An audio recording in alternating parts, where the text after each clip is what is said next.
Hello and welcome to Dickinson's Real Deal. On this show, I help members of the public to get the very best price for their antiques and valuables. You get a choice. Sit down with one of our regular dealers. They're going to try and buy your treasures off you for a sum of money on the table today. I'm going to round it up to 100, and I'm going to stick to my guns. You're only having this for the puns, aren't you? If I don't think that's enough money, I'm going to say, think very carefully. Have a gamble, be daring, go to auction. Hopefully, I will get you a little bit more money there. Yours at 850. Today, the show comes to you from Coalville in Leicestershire. There's a great crowd of people. They've been here since early this morning. They've brought along their treasures. They're determined to sit down with our dealers. They want to get the better of them. They want to walk away with cash in their pockets or maybe gamble at auction. But either way, they want the real deal.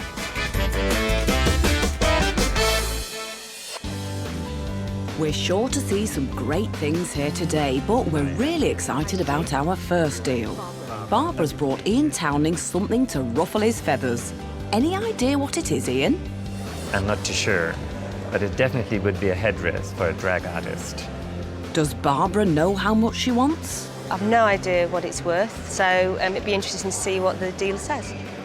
Great, so Ian doesn't know what it is and Barbara doesn't know what she wants. A very feathery friend here on the table. Yes, it is. Could you tell us something about it? This was found in my father-in-law's attic when we were clearing it after he died. It was in a carrier bag, and my mother-in-law was going to put it in the bin. So I thought, actually, I think there's some value in this. So I thought I'd bring it along to Dickinson's Real Deal today. And that's all you know about it? Well, I did a little bit of research about it. I think it's a piper's hat worn in the British Army. I think it's Scottish Dragoons, but I'm not sure about that because there should have been a badge underneath the white feather, but that's not there at the moment. And did your grandfather use it? No. No member of the family would have used it? No, he was a collector of militaria, so... Ah, so... so he that had an attic explains- full. An attic full of militaria. And this is the only piece you could think to bring to me? I thought you'd like it. Well, would I like it, is the question. I mean, it's typical, you know, for a drag queen to wear and come out on stage, you know, with this long tail behind her, you know, swanning down the catwalk. I can just see it. Oh, my God. I'd love it if it had some diamonds put into the blues, Yes. you know. I think I would too. Wouldn't you? Yes. Yeah. As a decorative item, it could be quite useful. Well, let's go for it, you know. There you go. 50, 60, 70 pounds. I mean, do you think I would wear this? Now, don't you tell me that you wouldn't wear ostrich feathers on a Friday night out. OK, it is what it is. It's obviously from one of these great Scottish regiments. I don't know what kind of age. Are we talking 1950s? I think so, yeah, I'm not sure. I mean, a regiment like this, you could be quite butch. You could get that in your window and in your shop. No, that'd be... 50 to 70, 80 pounds, that kind of region. And just as an object, I think it's worth 70 or 80 pounds of anybody's money. Well, Because that's what I said I would pay yes, for it. I know. I just wonder if it's worth a little bit more than that in a nice shop in London. Like how much more? Well, you put some pounds on the table and I'll say whether it's enough. There you go. 80 pounds. If you put one more on, then we'll I have really a deal. wouldn't want to. I really wanted to pay 70 pounds. So I've given you another 10, making Okay. 80 pounds. How's that? Well, how about putting a nice blue £5 note on the table and we'll have a deal? You sure? I'm absolutely sure, yes. So another 5, Another 5. and we got a deal. We've got a deal. So shall we shake on that? We shall. Thank you Thank you very very much. Thank you. I actually think he will look great on Saturday night wearing that hat out. Perhaps with a diamond. I've overpaid yet again. I'm sure I'll find a buyer for it. Ian will find out later whether you wear it out or sell it on. Across the den, Richard's brought Alison Chapman a lovely bit of gold, and he knows what he wants. I would like to get £300 for it, so we're going for that area. The more we get, the more the grandchildren will get. What I've got up next is a really exciting watch chain, 1920s, and I'm sure out there I'll be able to find a buyer. But will you pay Richard's asking price first? This is your very pleasing pocket watch chain. That's right, yeah. I believe it was my granddad's, and it's his old medal on it. And it was on his pocket watch, but I'm keeping his pocket watch because that was presented to him from 50 years at work. And it just sits in a cardboard box, never being seen, and I shan't wear it. So it would be nice to pass it on or somebody use it. Yeah, hope you might like it. Yeah, I really do like it. There's all sorts of things I can tell you about this. These little links here, they're called lovers' knots. All right. And this link here, that's called a staple link. It's rose gold. What would make it very commercial to me to buy is it long enough to be a necklace? All right. And I would imagine that your granddad was a bit like yourself and quite trim. Yeah. And he was slim. Yeah. Not long enough for a necklace. We needed you to be a bit fatter, Grandad. However, if I put the two links together, that would actually just Make a lovely bracelet. make a bracelet. There's So that's quite good, isn't it? Yeah. So we could it sell shines that pretty. as a watch chain or as a bracelet. Right. But it does have a good commercial value because also with its weight, it makes it very saleable. So we've got 50, 100, 150, 200, 250, 270, 275. Well, it's a nice opening offer then, isn't it? That is my go for it all offer, that is. As simple as that. As businesslike as that. 275. Shake my hand and call yourself a lucky man. Do you think that's it? That's it. We'll go for that then. Thank you Well very done, much. Richard. Thank you. Bless you. I'm very pleased with the money, £275. It's very exciting. Some will go for the grandchildren, some for my wife, and then we'll perhaps have something special. I can't put that in the melting pot. I'm going to have to find that piece a good home. And we're sure you'll find it one, Alison. Next up, is James Lake going to blow hot or cold on his first deal? This is a little domestic mechanical bellows. It's very sweet. I haven't seen one for a long time, so I'm going to try and buy it. But what am I going to get for it? I don't know. Don't wind us up. Let's get started. Hi, Nick. Hello. Nice to see you. What have you brought? A Victorian hairdryer. Ah, that's what it is. I need hairdryers, as you can tell. I can see, yeah. OK. Not really. No, I think it's a bellows, isn't a it? bellows, fire it's a bellows, domestic, yeah. a domestic bellows. I have seen these before. The ones I've seen before have been 18th century. I don't think this is 18th century. I think this is well into the 19th century. Yeah. It sort of looks to me almost as if it's been made up out of odds and ends. Yeah. By a sort of an amateur. I don't think it's a manufactured thing. All right. That's my feeling about it. It's amusing, isn't it? Yeah, I think it's great fun. Yeah. So in here you've got a kind of fan arrangement. Yeah, Is that right? like a paddle steamer. Yeah. Paddle. Yeah. And then you turn this and away it goes. Yeah. So it does actually work. Oh yeah, it works. I can feel a little draft yeah. here. Is it something you've had for years? No, I bought it at a local market. Oh, did you? Yeah. Yeah. Cheap? Not that cheap for me. So I'll just get some money out. Yeah. And you can tell me when to stop. Okay. Actually, no, I'll tell myself when to stop. Yeah. Oh, I'd like to offer you 20, 40, £50 for it. No? sorry. No? Is that a No. profit? No. Not a profit? Not very small profit. Too small a profit. That's all we make these days, us dealers. All right, we'll take that away then. Make the profit slightly bigger. £60. Still too small a profit, I'm afraid. Oh dear, It's oh not- dear. You're not really going to leave me anything. That's not my intention. You can squeeze me dry. Yeah. All right. 70.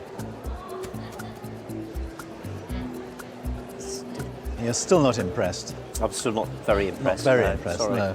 I think I'm sort of getting there, but I will swap this tenner for another 20.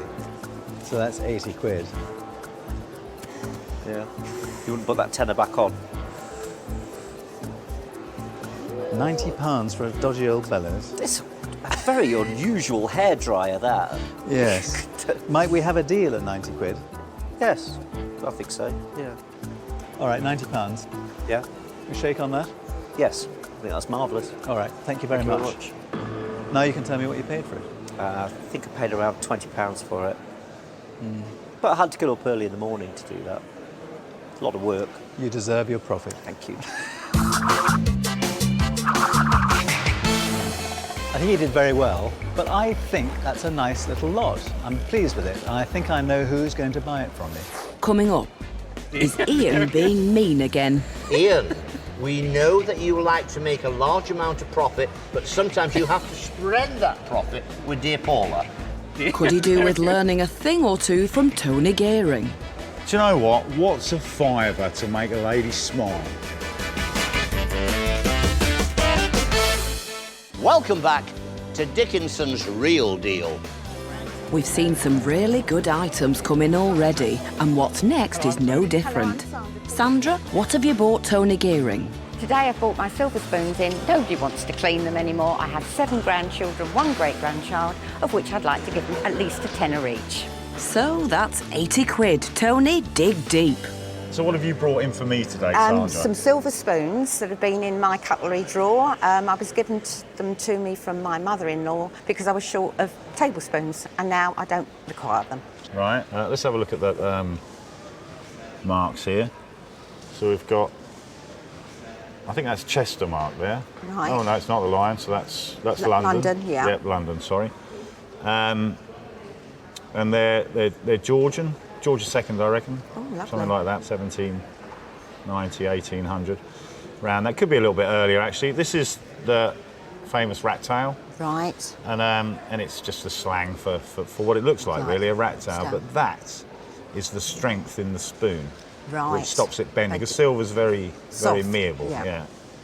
And they're a couple of ounces each. So we've got 6 ounces. So let's see what I can put up there to make a little profit and hopefully make you smile. Hopefully, yes. 20. 40. 60. No. Not even near. Nope. Not even near. Well, yes, you're not Ah. very far off. Not very far off. No. Remembering, Let's call it plenty 70. I've got 7 grandchildren and 1 great-grandchild. I'd like to give them a tenner each. So another tenner? Well, for the grandchild, let's give a fiver. A tenner each and a fiver for the great-grandchild. Make it a tenner for the great-grandchild. Make it 80 and you've got a deal. There you go then, Sandra. Thank you very much indeed. My It's been a pleasure, my treasure. Thank you. I'm really pleased you put that extra fiver on. It's made all the difference. It's put a smile on my face and my grandchildren's. Thank you very much. Do you know what? What's a fiver to make a lady smile? Bet you say that to all the girls. Now, let's get back to Ian. Paula and a set of pretty plaques. In my mind, I think £100 would be acceptable. I would like to pay about £100 for these plaques. Bingo. If you both stick to what you want, we should get a first-rate deal. 5 plaques, late 19th century, I would imagine, and they look continental. More than likely, there will be Italian from what I can gather. And how did you get them? They were in my mother's possessions, and as a child, we looked at them, but never knew much about them. Were they ever mounted in anything? No. So they were made, I imagine, for the tourist industry. You know, that people who are going abroad would buy them as a trinket just to wear on a big coat or throw a scarf over the side and pin one of these on, because they're quite heavy when they're mounted in these metal frames. And the frames were always very ornate, very decorative, quite lovely, really. Nowadays, a lot of people will take them and put them into little frames and make a little collection of them, which looks very lovely with a nice velvet background, almost like that, you know, but in a gilt frame, and they would look very pretty. And why are you selling them? My granddaughter is just about to have driving lessons, and I thought I would contribute to them. Very good. Wonderful. Will £50 buy them? No. No. 60, 70 pounds? No. No. No. 80, 90 pounds. Now that I think is a good offer. Paula, how much has he put down on the table? 90 pounds. 90. As little as that? Yes. Let me tell you what the independent valuers say. 1 to 120, 100 to 150. Sometimes we have to speak rather sternly to Ian and say, Ian, we know that you like to make a large amount of profit, but sometimes you have to spread that profit with dear Paula. Thank so you. we don't want to take all your profit away, but we think if you could get down there somewhere around 110 or 120, then we would be close. I'm going to leave you with generous Ian, who I'm sure will look after you. Thank you. All right, okay. So let's take that away and put a 50. So you have 120 on the table. Could I have another 20, please? Could you have another 20? Okay, there you go. 140 on the table at your request. I couldn't push you just for another 5, could I? No, But I would- that's being naughty. We have a deal. We have a deal. Shall we Yes. shake on it? Yes. Thank you very much, Paul. Thank you very much. Before the deal, £100 I thought was great, but 140 is a real surprise.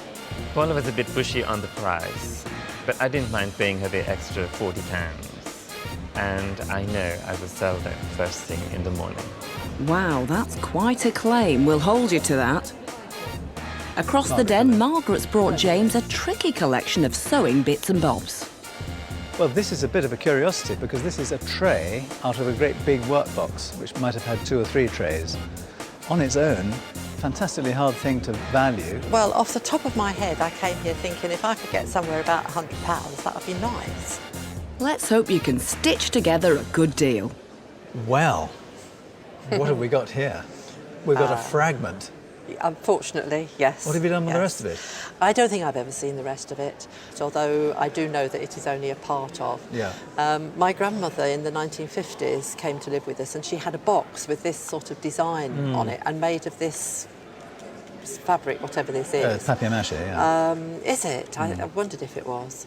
And it was empty. There were none of these things in it. And then my mother died about 18 years ago, and I found this, but with all these things in it. I've never seen these bits before. I think someone has taken this out of the box in order to preserve it from children, and then lost the box. Yeah. Because the box would have been about that thick. Yes, yes. And possibly with another layer. Yes. I mean, they're not uncommon. They're Chinese. They're very late 19th century, about 1900. Yeah. Yes, yeah. Lacquer work, papier-mâché, lacquered wood, and all these little bits are bone and ivory. Yes. So you've got little spools. These are things probably for threads, I should think, inside. But the problem with it is, Margaret, it's sort of unsaleable like that. Is it? You know, it's useful for someone who perhaps deals in sewing boxes who might, by some miracle, Yes. have a missing tray. Yes. Would you like to see what I'd offer you for it? I'll have a look. I'd offer you 20, £30. I was hoping for better than that. I have to say, I think that my advice to you would be to try your luck at auction, because there it'll be put in front of the world, really. Yeah. I have seen these little bits independently for sale in various places, you know. Exactly. Which is what made me think that having a whole collection might be, you know, worth a bit more. So off to auction then?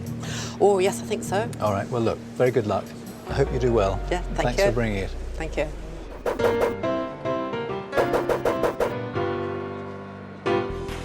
Let's zip across to Richard Winterton's sale room and see how the kit does. 100. Goes at 100. It's a bit of a gamble you've taken here. You've gone to auction, the reserve is £80. Are you prepared to give some discretion on the £80? Yes. Because I don't think it's going to do a lot better than the 30, but it might just do a little better. It's coming up now. We now go to lot 40, the Japanese lacquered tray there.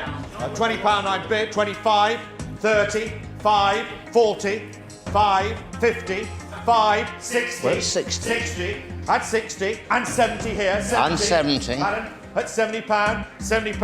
At discretion I've got, and I am going to sell at £70, 75, 75, £80. Oh, we're there. Right on the... We've crept up onto the reserve. At 80. Yours, madam, at £80. Now, the gamble's gone down at £80. We have a little bit of commission to take off. I make that £65. You're happy? Yeah, absolutely. I'm happy. I'm a bit relieved. I wasn't sure we were going to sell that.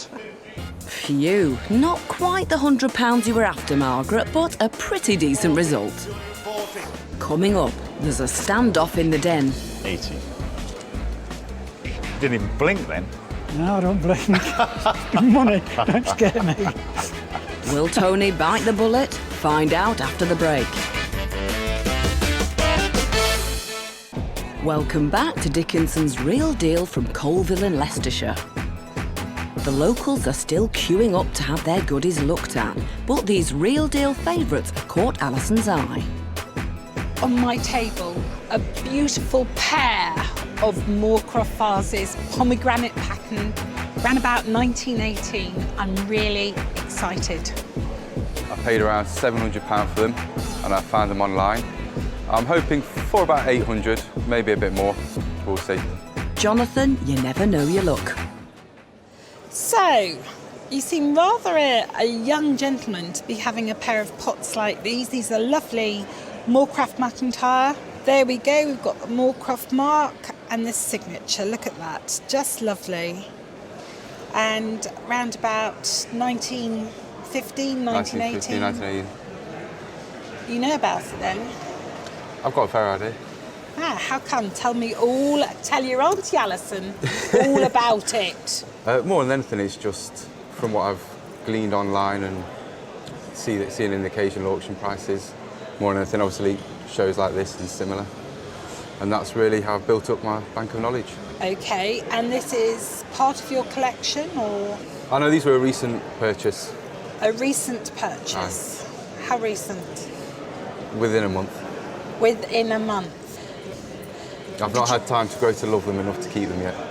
Right.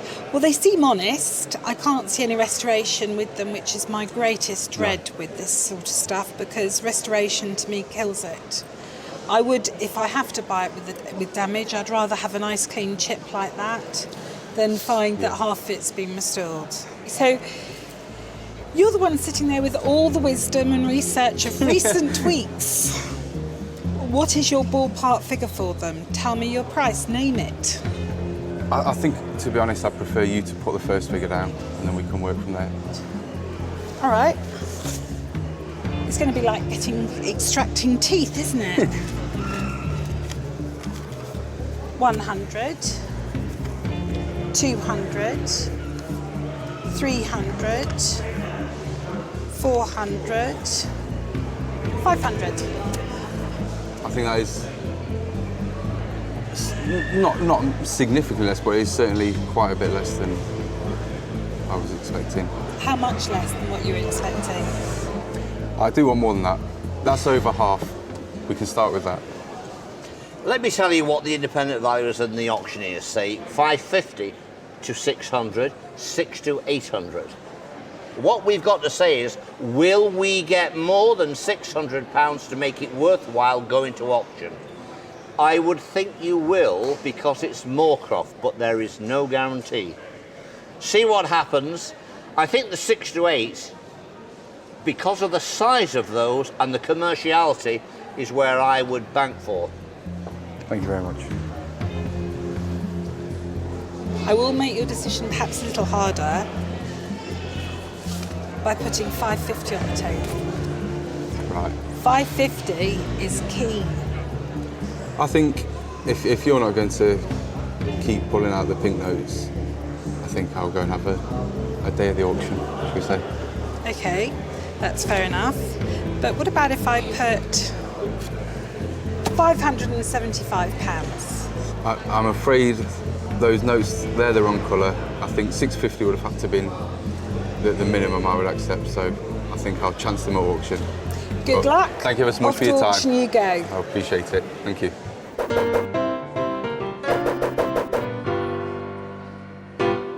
Has Jonathan done the right thing in turning down Alison's offer? Let's scoot over and find out. He's asked his dad to stand in. £7.50. Yours is £7.50. On the dealer's day, it was your son, Jonathan Dixon, who came along and brought a pair of Moorcroft vases along. Now, there's a bit of a problem here in as much as it may be a very short period of time since he bought them, plus there's the damage. But with Moorcroft, it is very desirable. It's coming up now. The reserve is 600. The pair of the Moorcroft there. But it starts 400, 400, 400, 420, 450, 480, 500, 520, 550, 550. It's getting close, but it's still not at the reserve. So you're all in at 550, 550, no sell. Right, we've got some bad news to send back to young Jonathan.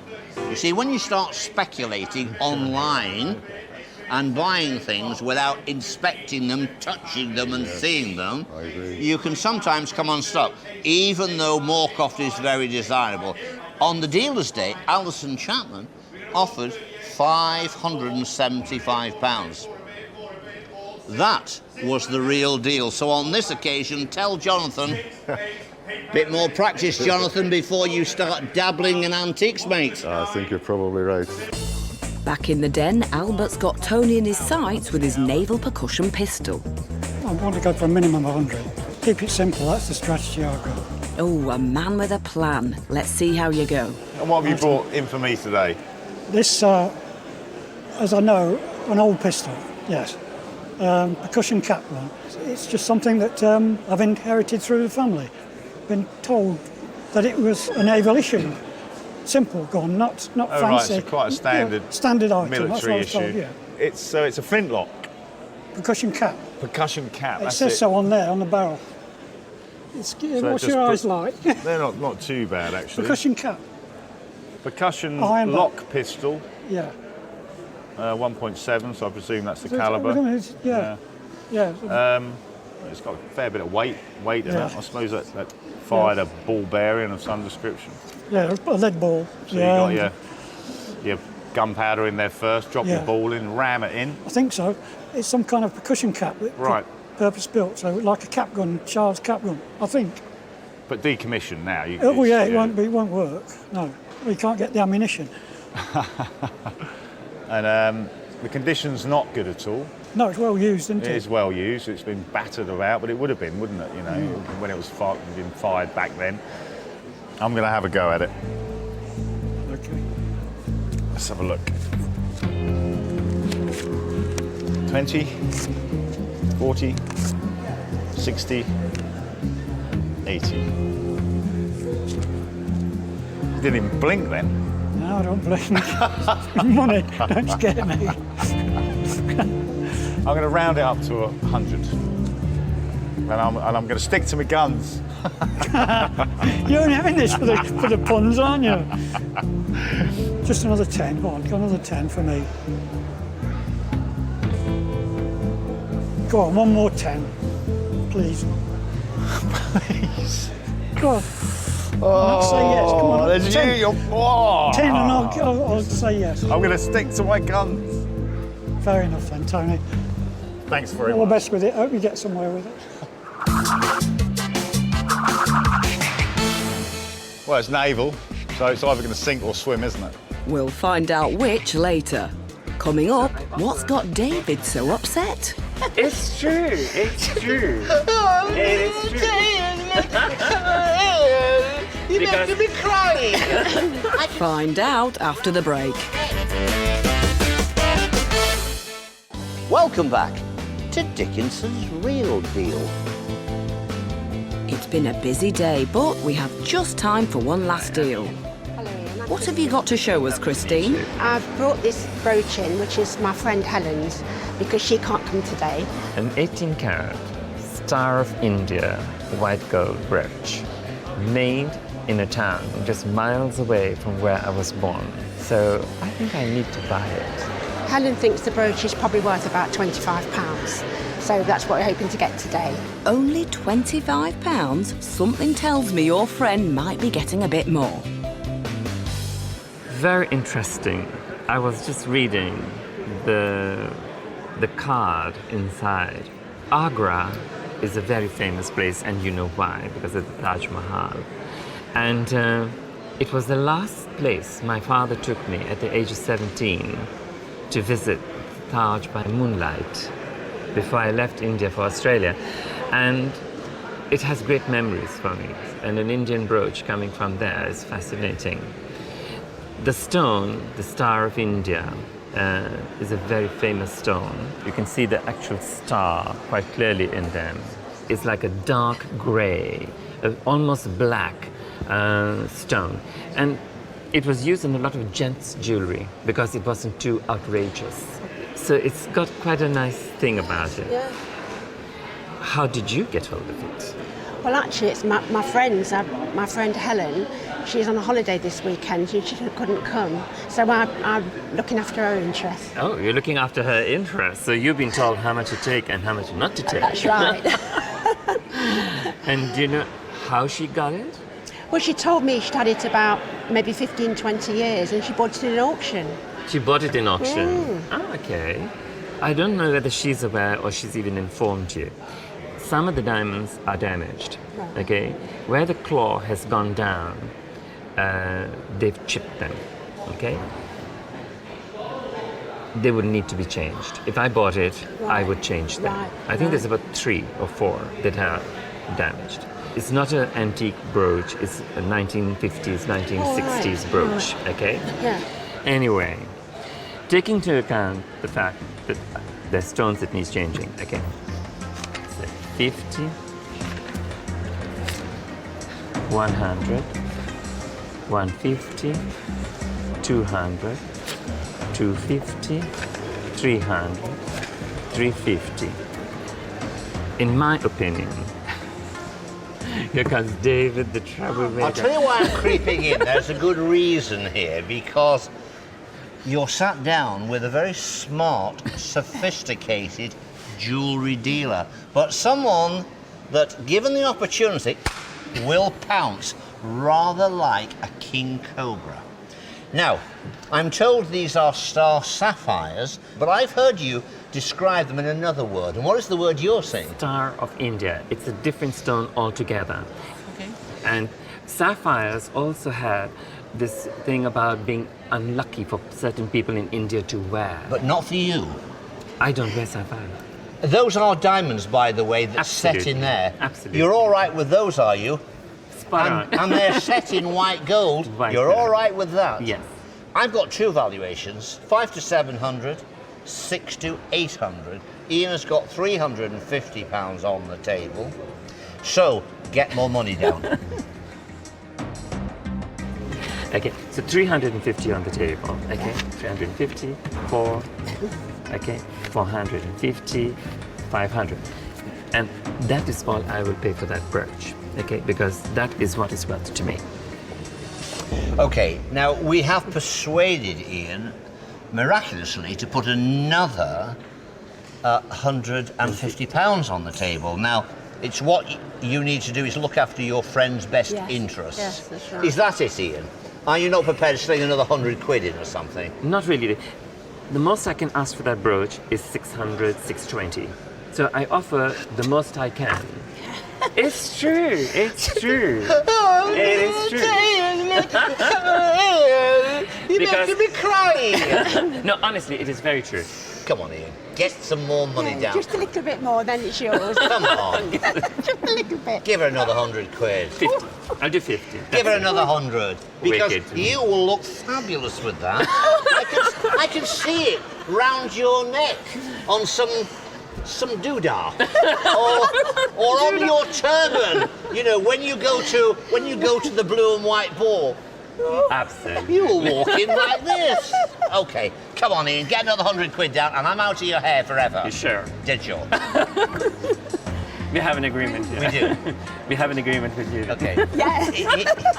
He's a good sport and he's a gentleman. Yeah. Stick another 100 quid down. Thank you. Here we go. Thank you, David. I must be crazy.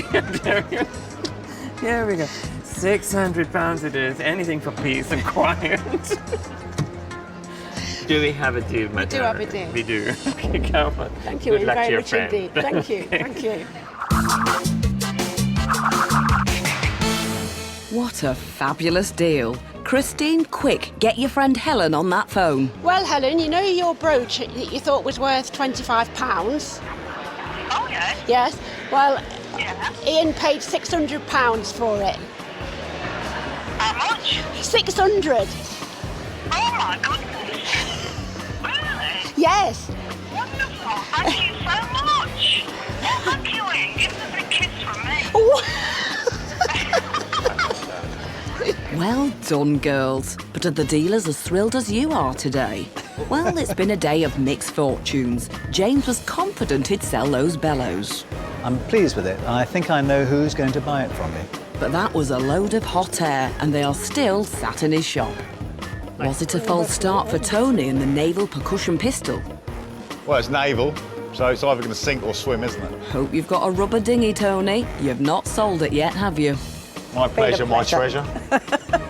But he's kept afloat by selling those Georgian silver spoons to a dealer for £105. And on to Alison. right. She paid £275 for the gold Albert chain and fob. I can't put that in the melting pot. I'm going to have to find that piece a good home. And she really did, selling it to a chap who got it on his waistcoat before she could blink. What's more, he doubled her money, buying it for a whopping £500. But today's biggest spender was Ian, who did well to hedge his bets by buying 3 things. First, the Plaques. I know I will sell them first thing in the morning. But his buyer didn't come good and they remain unsold. Not to worry, what about the second item, the ostrich hat? Now, don't you tell me that you wouldn't wear ostrich feathers on a Friday night out. And guess what? He didn't keep it and the streets of Chelsea are spared. He sold it quickly for an extravagant £200. And that Star of India brooch really was the star of the show. We just saw Christine take home well over the £25 she wanted for her friend. But she wasn't as lucky as Ian. An Oriental collector snapped the brooch up for a totally amazing £1,200. So, fortune really does favour the bold. We've had a really exciting day. There's been a great crowd of people, bags of atmosphere, lots of buying and selling, and that's what I always like to see. Don't forget to join me, David Dickinson, next time for Dickinson's Real Deal. TTFN, ta-ta for now.